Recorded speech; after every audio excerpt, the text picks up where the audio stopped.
지금 부동산 시장이 바닥을 지나가고 있는 상황입니다. 이럴 때에 이제 항상 이야기를 하는 부분이 어떻게 하면 가장 좋은 가격에 부동산을 사고 내 집 마련을 할 수 있는가에 대한 이제 이슈가 있다라고 할 수가 있습니다. 그래서 제가 생각하기에는 가장 좋은 방법이 시장이 위축이 되어져 있었을 때 경매를 통해서 내 집 마련을 한다라고 하면은 그 수익 자체도 배가 될 수 있는 가장 좋은 방법이라고 할 수가 있습니다. 그래서 오늘은 더원 경매학원의 박승민 원장님을 모시고 경매를 통해서 내 집 마련을 하거나 이제 부동산 투자를 하게 될 때 주의 사항에 대해서 알아보도록 하겠습니다.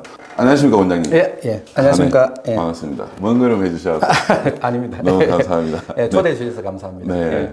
부동산 서베이 TV 뭐 자주 좀 출연을 해주시고요. 저는 뭐 구독자이고 또 네. 애청자입니다. 예. 감사합니다. 불러주시면 자주 오겠습니다. 네, 알겠습니다. 원장님 간단하게 소개 좀 해주실 수 있으실까요? 네, 저는 그 더원 경매학원 운영하고 있고요. 그리고 한국 부동산 경매 분석원 운영하고 있는 박성민 원장입니다. 여러분 반갑습니다. 네. 감사합니다. 네, 최근에 보면은 이제 또 경매 건수가 지금 계속 좀 증가를 하고 있는 것 같습니다. 이렇게 뭐 건수가 증가하는 이유가 있다면 뭐를 들 수 있겠습니까? 네, 최근에 경매 건수가 굉장히 급격하게 상승한 걸 통계를 통해서도 볼 수가 있거든요. 네네. 아무래도 우리가 저금리로 대출을 받아서 주택을 구입한 네. 그런 사례들이 최근에 금리가 급격하게 상승하면서 네. 대출이자 부담 때문에 경매에 붙여지는 경우가 사실상 굉장히 많다고 볼 수 있고요. 네.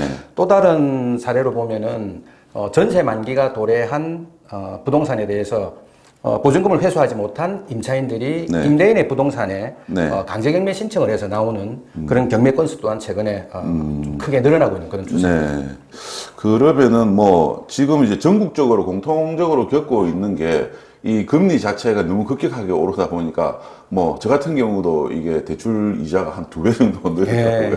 그래서 지금 뭐 열심히 버티고는 있는데 저와 같이 이렇게 이제 못 버티던 분들이 이제 경매가 나오게 된다면은 그거는 뭐 보통 은행 쪽에서 진행을 하는 겁니까? 예, 대부분 지금 사례를 보면 금융권 대출을 변제하지 못해서 네. 경매에 나오는 사례가 이른바 이제 그 임의경매 사건이라고 하는데요. 네. 최근에 경매가 늘어난 통계를 보면은 임의경매 사건이 가장 크게 늘어난 것을 보면 네. 결국 대출 이자 부담 때문에 네. 매매 시장에서 매매가 네. 되지 못하고 네. 경매 시장까지 넘어오는 사례가 네. 많다고 이렇게 볼 수가 있을 것 같습니다. 그러니까 그만큼 지금 뭐 경기도 어렵고 네. 또 부동산 시장도 이제 위축이 되니까 팔고 싶어도 이제 못 파는 상황이 지금 더 이제 심각해지고 있다. 뭐 이렇게 이제 볼 수가 있겠네요. 그러면은 이게 지금 뭐 최근에 뭐 또 낙찰 가율 같은 경우에도 뭐 경매는 많이 나오는데 낙찰이 안 되면은 이게 이제 또 시장 침체로 또 계속 이어지는 거지 않습니까? 예, 그렇죠. 최근에 그 부동산 경매가 진행된 건수하고 낙찰가율을 대충 우리 통계를 통해서 살펴보면 네. 2003년과 2004년을 조금 비교해 볼 필요는 있을 것 같은데요. 네. 작년에 우리 부산에 네. 경매 진행된 부동산 건수는 총 33건에 네, 이르렀습니다. 네. 네. 그런데 올해는 6월까지 벌써 부산 지역에 8,114건이 경매에 나오면서 네.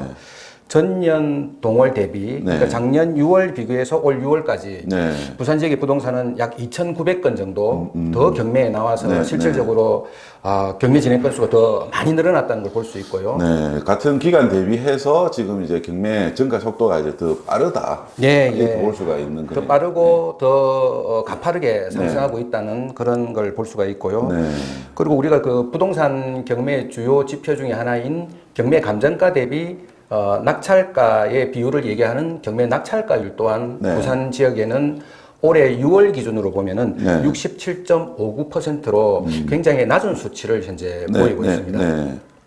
그러면은 이게 이제 보통 뭐 아파트 포함해 가지고 뭐 주택들 뭐 그리고 또 상업용 부동산들 다 포함한 것들인 거죠. 네, 지금 방금 말씀드린 건 부산 지역 전체 부동산 종류에 대해서 네. 통합적으로 제가 설명을 드리는 내용입니다. 네.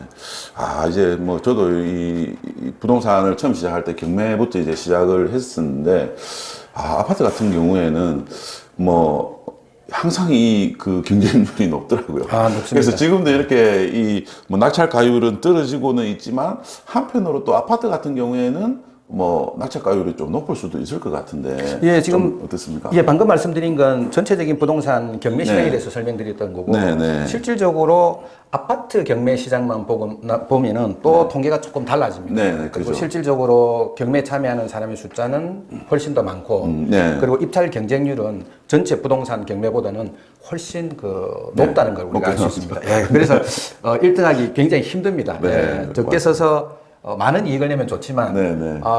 경매 시장이 그렇게 아파트 시장이 그렇게 호락호락하지 않습니다. 맞습니다. 이 아파트가 이제 또 시세가 또 바로바로 확인이 가능하기 때문에 지금 아마 이제 제 생각에도 이렇게 경매 건수가 늘어난다는 거는 지금 우리가 이렇게 길에 이제 다니더라도 뭐 상가 임대나 이런 것들이 되게 많이 이제 늘어나지 않습니까? 네, 그렇죠. 그렇기 때문에 이 상가라든지 상업용 부동산 쪽에서 좀 경매 자체가 이제 많이 늘고 있을 것 같습니다. 예.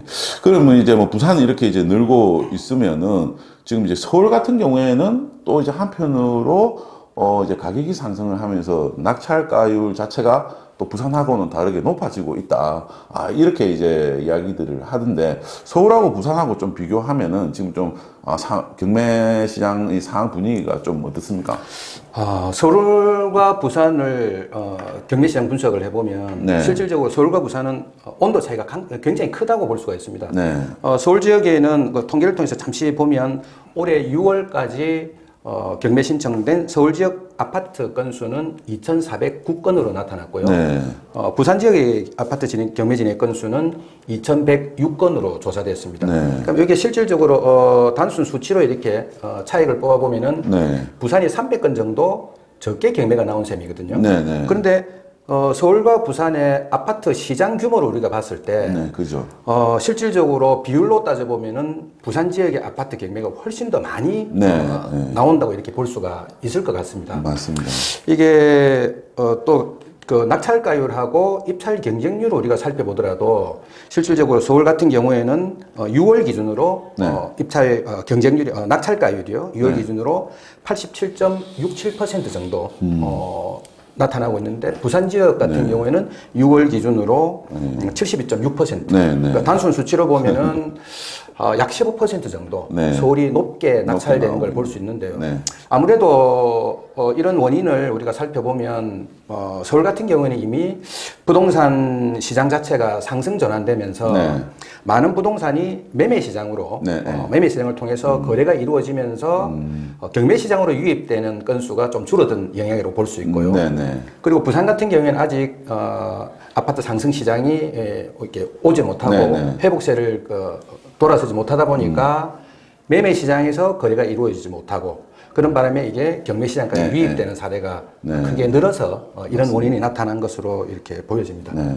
지금 이제 뭐 서울은 계속 뭐 지금 가격이 지금 오르고 있다라고 네. 이제 뭐 방송에서도 연일 이야기를 이제 하고 있는 상황이기 때문에 그런 부분도 이제 이 경매 시장에서도 이제 나타나는 것 같습니다. 이게 진짜 이게 시장이 좋으면은 경매 물건이 줄어들게 되고 그렇죠. 그죠. 시장이 안 좋으면은 경매 물건이 또 반대로 이제 증가를 하기 때문에 참 이 일반적인 시장하고는 이제 반대로 움직이는 게 이제 좀 경매 시장이라고 이제 볼 수가 있을 것 같은데 그러면은 이제 뭐 부산이 지금 이제 위축은 되어져 있지만 서울이 지금 먼저 오르고 있기 때문에 제가 봤을 때는 이제 내년 정도가 되면은 부산도 가격이 오를 거라고 이제 보여지는데 경매를 통해서 이제 지금 뭐 부산에서 내 집 마련하는 것은 어떻게 생각을 하십니까? 지금 뭐 많은 분들 알고 계시겠지만 부산의 집값이 굉장히 많이 떨어져 있는 상태고 네, 네. 그리고 좀 전에 통계를 통해서 설명드렸듯이 경매 낙찰가율 또한 굉장히 많이 떨어져 있는 상태입니다. 네. 그래서 어쩌면은 적은 금액으로 내 집 마련하기에 네. 그리고 또 경매를 통해서 내 집 마련하기에는 굉장히 좋은 시기가 아닌가 네. 그런 생각을 해봅니다. 네, 그래서 뭐 저도 이제 이 자리에 이제 원장님을 또 모신 이유도 지금 시점에 이렇게 이제 경매를 통해서 이제 또 좋은 물건을 또 저렴하게 이제 내 집 마련을 하게 되면은 뭐 내년, 내후년도에는 충분히 이제 가격이 오르면서 또 이제 뭐 자산 가치의 이제 상승도 이제 기대를 할 수 있는 시점이기 때문에 네, 제가 이제 또 어렵사리 이렇게 이제 모셨는데요.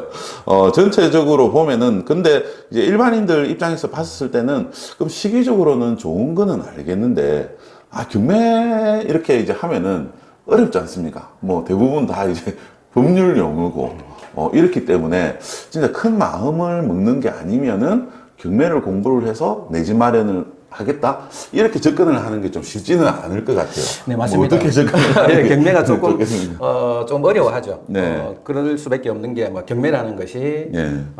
법률, 그다음에 사례, 판례 이렇게 법률을 다루는 부분이다 보니까 네. 실질적으로 쉽게 이렇게 생각하시는 분들은 많지 않은 것 같고요. 네, 네. 그러다 보니까 경매 공부를 시작했다가 금방 포기하시는 분도 계시고, 네. 그리고 또 어디서 어떻게 경매를 시작을 해야 될지, 네, 공부를 네, 어떻게 맞습니다. 해야 될지에 대한 네, 네.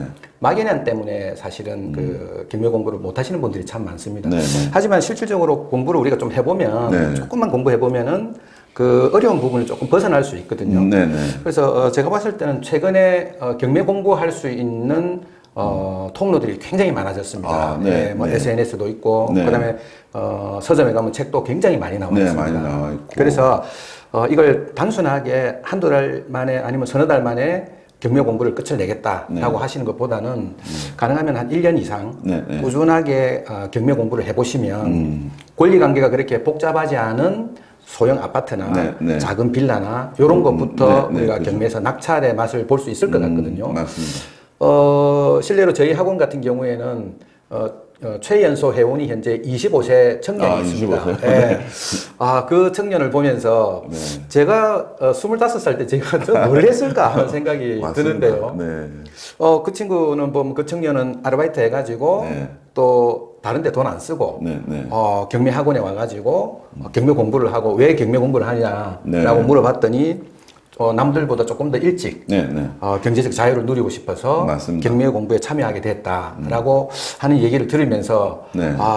경매가 또 조기 교육의 중요성도 있다. 네, 맞습니다. 그리고 또 많은 분들이 조금만 관심을 가지면 네. 그리고 조금만 더 꾸준하게만 생각하신다면 네. 그렇게 어렵지 않게 네. 경매는 하실 수 있다. 저는 그렇게 판단이 됩니다. 맞습니다. 요즘에 이제 또 부동산에 대한 관심이 또 뭐 MZ 세대들, 뭐 특히 이제 20대들도 이렇게 이제 시장에 이제 참여하는 뭐 투자하는 인원들이 늘어나고 있으니까 경매는 배우면 어쨌든 평생 동안 부동산하고 함께 해야 되기 때문에 무조건 써먹을 일이 이제 뭐 생길 수밖에 없거든요. 네, 그래서 뭐 스스로 공부를 하겠다 이러면은 어쨌든 1년 이상의 스케줄을 가지고 접근해야 해야 된다면 우리 원장님한테 가면은 한 2개월만 그렇지. 그렇게 속성으로는 안 되니까? 잘 안 되고요. 물론 단순한 권리 관계나 네. 이런 거 분석이나 이런 거는 뭐 충분히 네, 네, 시간을 많이 투자하지 않아도 네, 네, 네. 제가 그렇게 해드릴 수는 있겠지만 네. 이거를 그래도 큰 돈이 들어가는 네, 것만큼 네. 조금 꾸준하게 한다는 생각으로 하시면 네, 네. 아까 좀 전에 말씀하셨던 것처럼 네. 이 경매라는 이 기술이 네. 한번 배워두면은 이게 평생 쓸 수 있는 기술이거든요. 네, 맞습니다. 네, 네. 그래서 저는 많은 분들이 이 경매를 통해서 뭐 돈을 버는 거 이전에 네. 이 경매에 좀 참여해서 경매 공부를 통해서 네. 내 재산 지키기나 뭐 나가서는 내 재산을 조금씩 불려나가는 형태로 네. 갔으면 좋지 않을까 네. 하는 생각을 해봅니다. 맞습니다. 그러면 이제 또 뭐 경매를 이렇게 이제 용기를 내서 내가 한번 해보겠다. 이러면 뭐 어느 정도까지만 이제 공부가 되면은 이제 내가 이제 뭐 혼자서 뭐 아파트라도 아니면 뭐 내가 이제 혼자 살면 뭐 원룸이나 이런 것들도 이제 경매로 받을 수 있지 않습니까? 그렇죠. 뭐 이게 이제 뭐 기본적으로 한 요 정도만 알면은 충분히 이제 접근은 할 수 있다. 이렇게 이제 좀 이야기하실 수 있을까요? 우리가 기본적으로 경매 공부하면은 가장 중요하다고 우리가 네. 얘기하는 게 바로 네. 이제 경매의 권리 분석입니다. 네, 굉장히 맞습니다. 많이 들어보셨을 겁니다. 네, 네. 권리 분석이 중요한데요.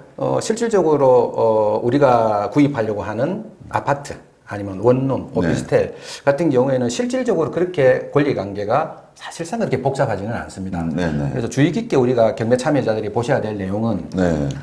해당 부동산의 금융권 대출을 받기 위해서 설정되어 있는 근저당이나 네, 근저당. 아니면은 가압류 같은 것들이 네, 네. 예를 들어서 등기부등본에 설정이 되어 있다면 네. 그 해당 부동산에 점유하고 있는 임차인이 네. 그 근저당이나 가압류의 날짜보다 네. 빨리 전입을 해서 있는 경우에는 네.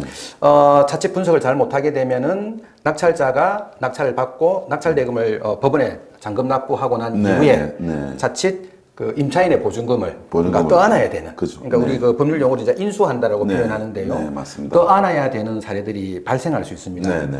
그러니까 그런 부분만 조심하시면 될 것 같고요. 네, 그래서 맞습니다. 임차인이 있는 부동산에 네. 이 점유자가 전입일자가 근저당이나 가압류보다 그러니까 선순위인지 네, 네. 아니면 후순위인지 이런 부분 정도만 그죠. 공부를 해도 네. 그렇게 어렵지 않게 네, 네. 작은 아파트나 원룸 같은 경우에는 네, 네. 입찰이 가능할 걸로 이렇게 네. 보여집니다. 그러면은 뭐 혹시 이제 이런 경우도 있지 않습니까? 이게 그 선순위 이제 근저당보다 먼저 이렇게 이제 임차인이 있을 경우에는 뭐 경매는 안 하면 되는데 이제 그 권리 이제 조서에는 안 나오는데 임차인이 있을 경우도 있습니까? 그런 경우도 있을 수 있습니다. 미상의 임차인이라고 우리가 네, 표현을 네. 하는데요.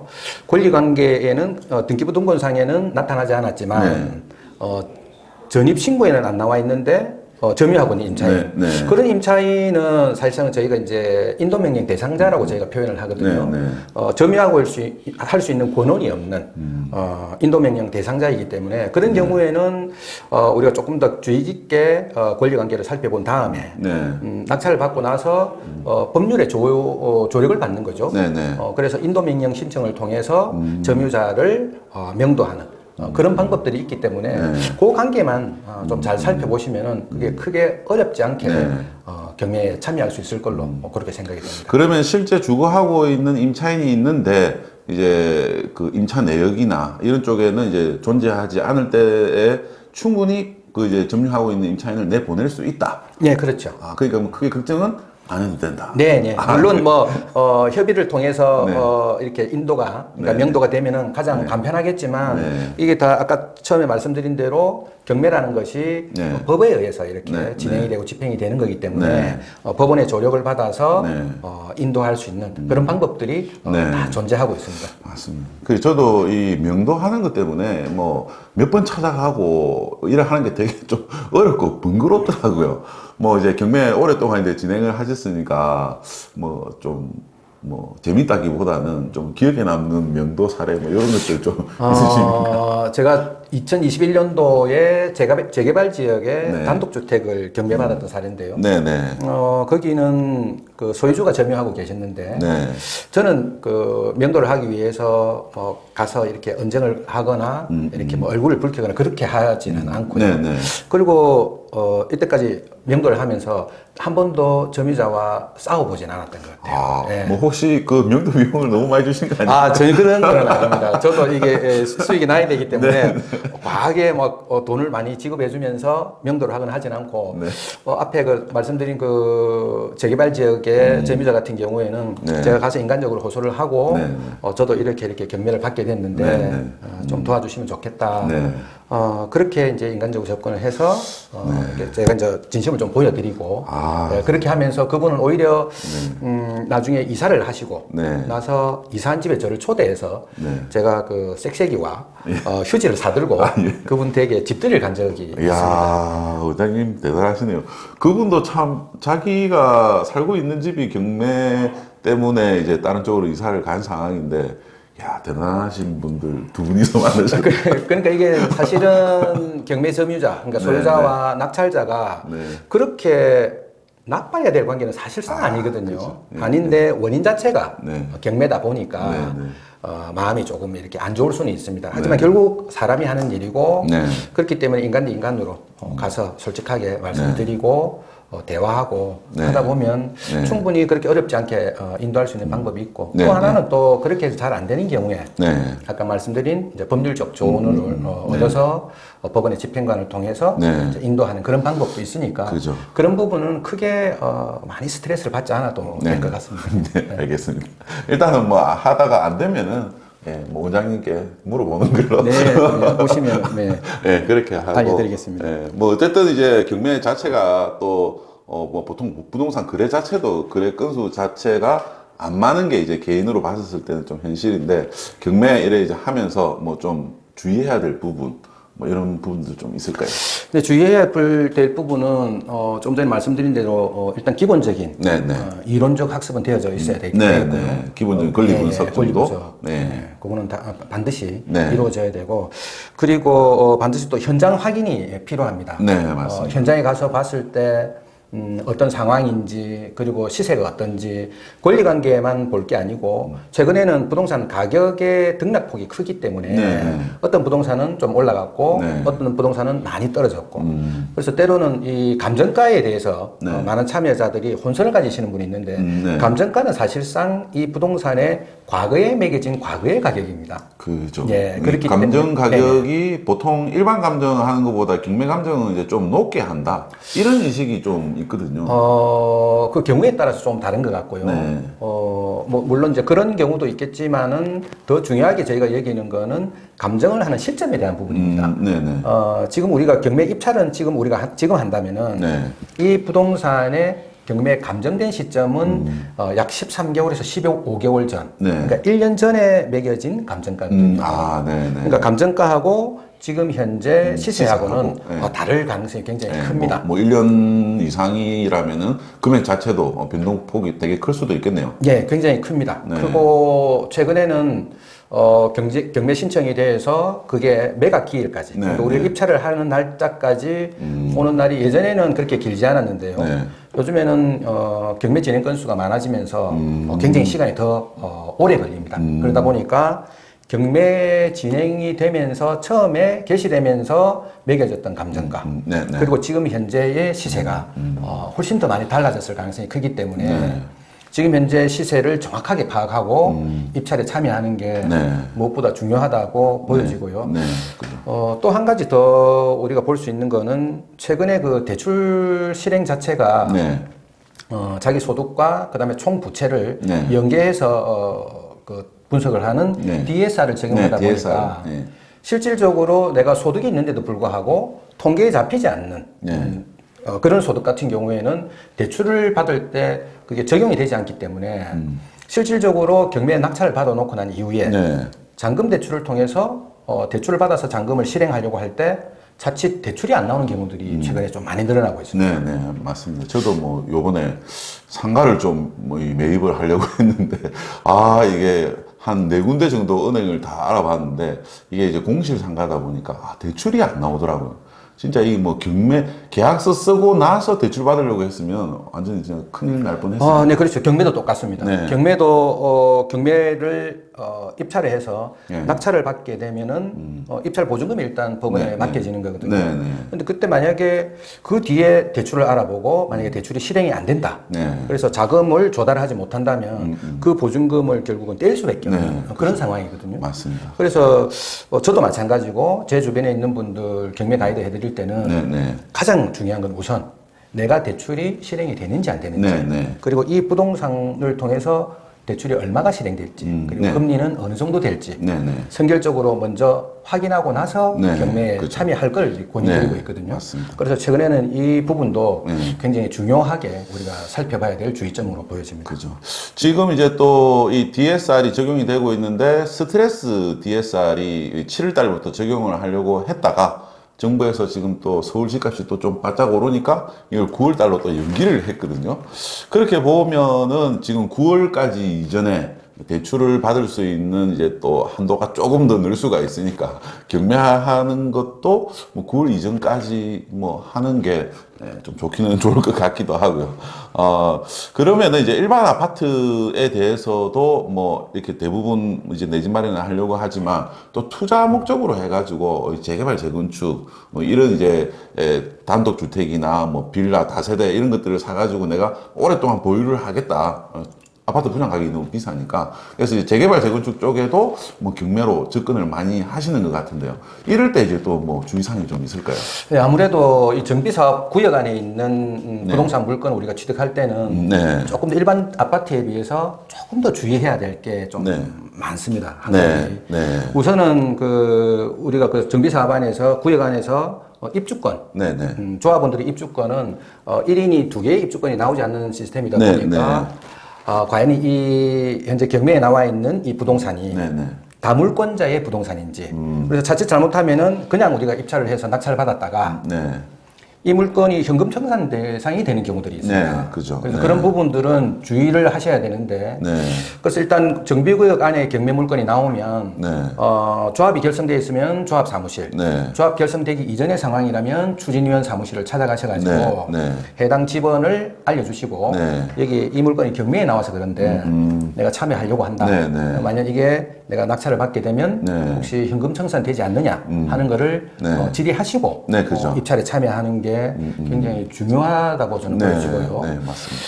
그리고 또 아무래도 이 아파트보다는 정비구역 안에 있는 부동산은 관리 상태가 그렇게 좋지 않을 가능성이 네, 큽니다. 그죠. 되게 이제 뭐 노도도 심하고.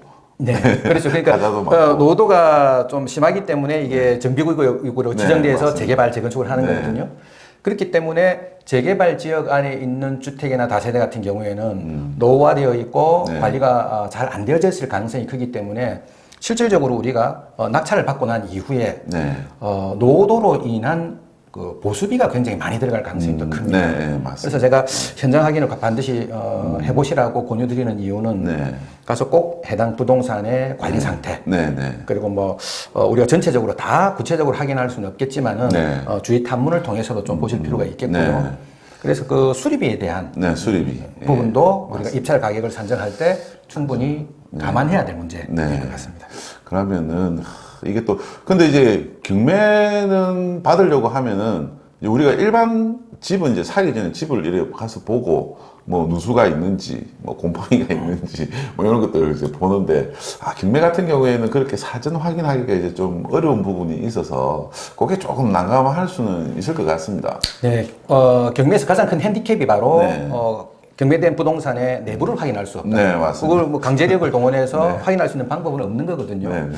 그래서 상태에 따라서 네. 임차인이 점유하고 있던 네. 때로는 가서 이제 상담을 통해 가지고 네, 네. 내부를 볼 수 있는 여건이 마련되기도 합니다. 그렇죠. 네, 네. 하지만 그렇게 하지 못하는 경우는 우리가 입찰가를 산정할 네, 때 네. 굉장히 좀 보수적으로 산정을 하셔가지고 수리비를 이렇게 생각을 하고 이제 정비사업구역에 있는 거는 이제 좀 낙찰을 받는 게 좋겠네요. 그러면. 네, 저도 정비구역 안에 경매에 낙찰받은 네. 곳이 지금 2군데 있는데요. 한 군데는 그래도 상태가 좋아서 수리비가 많이 안 들어가고 있는데 네. 한 군데는 단독주택인데요. 네. 겨울 말 돼서 막 임차인이 전화가 오면은 네. 뜨끔합니다. 뭐 물이 샌다, 누수가 됐다. 그런데 또 임차인의 주거 권리가 있기 때문에 네, 네, 임대인으로서는 당연히 또 주거할 수 있게 편하게 주거할 수 있게끔 네. 수리를 해드려야 되기 때문에 네. 뭐 그런 데서는 비용을 아끼지는 않는 편이지만 네. 실질적으로 해보니까 수리비가 좀 만만치 않게 들어가긴 들어갑니다. 그래서 감안하셔야 될 것 같습니다.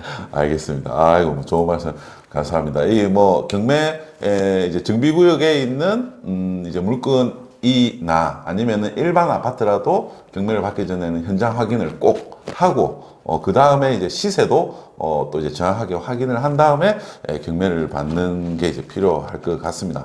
그러면 이제 뭐 또 이제 경매 같은 경우에도 뭐 지금은 이제 아파트에 대한 인기가 높으니까 뭐 아파트 쪽으로 좀 많이 쏠릴 것 같기는 한데 최근에 이제 또 상가들이 안 좋아서 뭐 상가 물건이 많이 나오거나 뭐 이런 좀 뭐 과거하고는 다른 움직임이 또 있을 것 같은데요. 좀 최근에 경매 시장에도 트렌드가 좀 있을까요? 근데 최근에 주거시설 외에도 구분 상가들이 사실은 경매에 많이 나오고 있습니다. 네네. 그래서 구분 상가 입찰하실 때는 뭐 조금 더 주의가 필요하시겠다고 네. 보여지는데요. 네네. 최근에 트렌드를 보면 우선 이제 과거에 부동산 가격 상승기에 네. 큰 폭으로 집값이 올랐던 이른바 인기 있는 지역, 네네. 대단지 아파트, 브랜드 아파트, 네. 그리고 인기 있는 지역에 있는 아파트, 네. 역세권 아파트 네. 이런 것들은 과거에 가격이 많이 올랐었습니다. 네, 2021년도 뭐 이제 하반기가 제일 정점이었었으니까. 네네. 그때 많이 올랐지 않습니까? 네, 네. 그 올랐던 그 부동산들이 최근에 가격이 많이 떨어졌거든요. 네, 네. 근데 이제, 경매 입찰자들, 경매 참여자들의 마음속에는 이제 학습 효과가 있다 보니까 네, 네. 다시 시장이 회복됐을 때 이 지역에 있던 가격이 많이 올랐던 부동산이 결국 다시 가격이 많이 상승하지 않겠나 네, 네. 하는 기대감 때문에 부동산 시장이 지금 좋지는 않지만은 네. 경매 시장에서 이런 우량한 매물들, 네, 네. 선호도가 높은 매물들은 입찰 경쟁률이 상당히 높게 현재 나타나고 있습니다. 그죠. 이제 뭐 지역도 인기가 많고 가격도 많이 떨어졌고 그러면 이제 또 앞으로 오를 거에 대한 기대감도 크고 사람이 안 몰릴 이유가 없겠네요. 네. 네, 진짜. 그러면은, 뭐, 이제, 아파트에 대한 부분도 이제, 뭐, 인기 지역에 가격이 높았던 게 이제 지금 경매에 좀 나오고 이런 상황이면, 뭐, 대부분 이제 또 경매 하시는 분들이 뭐 아파트 쪽으로 많이 몰리기는 하겠지만, 이게 뭐, 또, 이게 아파트 가격이 요즘에 뭐 대형 평형대 같은 경우에도 25, 뭐 35, 이렇게 이제 가지 않습니까? 그죠? 이게 이제 거의 보면은 부산에서 웬만한 뭐 상업 지역이나 뭐 이제 이러한 지역의 꼬마 빌딩 정도 수준이 가격이 이제 나오고 있는데 이게 아파트 가격이 너무 높다 보니까 꼬마 빌딩이나 뭐 아니면 상가주택 쪽으로 눈을 돌리시는 분들도 많이 계실 텐데요. 이런 케이스 같은 경우에는 또 아파트보다는 조금 더 이제 이 권리 관계가 좀 복잡할 수도 있을 것 같은데요. 뭐 간단하게 이제 뭐 이거는 뭐 꼭 체크를 해야 된다. 이렇게 좀 말씀해 주실 만한 게 있을까요?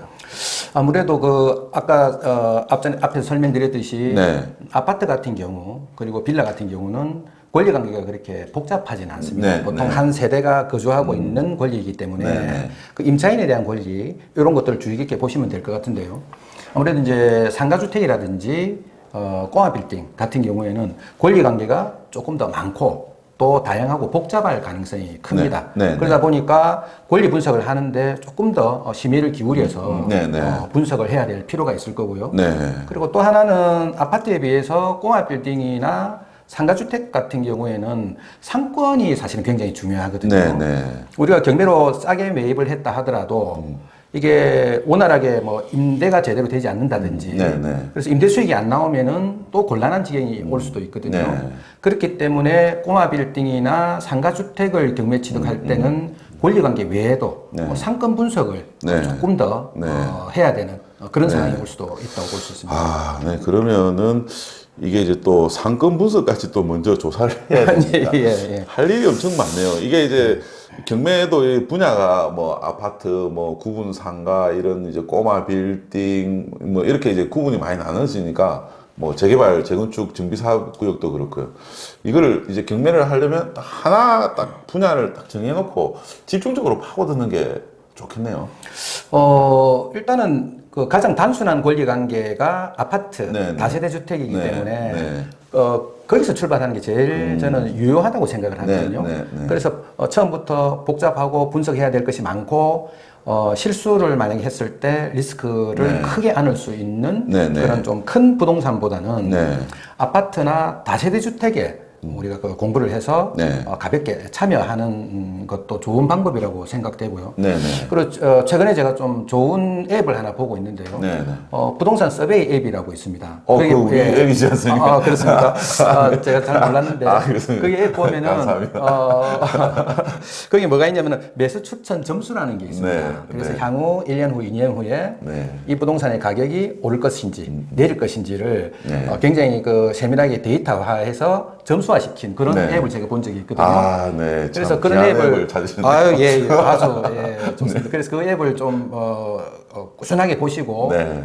그리고 앞으로 가격이 상승할 만하다 하고 점수가 높게 나와 있는 지역들이나 네. 그렇게 분석되어 있는 곳에 경매 물건이 나온다면 네, 네. 좀 더 깊게 분석을 해서 그런 곳에 경매 낙찰 받아서 운영을 한다면 네.